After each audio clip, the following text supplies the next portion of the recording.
حضرت ابو ہریرہ رضی اللہ عنہ نبی کریم صلی اللہ علیہ وسلم سے روایت کرتے ہیں کہ نبی کریم صلی اللہ علیہ وسلم نے فرمایا کہ امام اس لیے ہوتا ہے کہ اس کی پیروی کی جائے،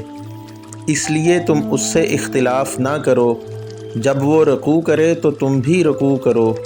اور جب وہ سمیع اللہ لمن حمیدہ کہے تو تم ربنا ولک الحمد کہو، اور جب وہ سجدہ کرے تو تم بھی سجدہ کرو، اور جب وہ بیٹھ کر نماز پڑھے تو تم سب بھی بیٹھ کر نماز پڑھو، اور نماز میں صفیں برابر رکھو، کیونکہ نماز کا حسن صفوں کے برابر رکھنے میں ہے۔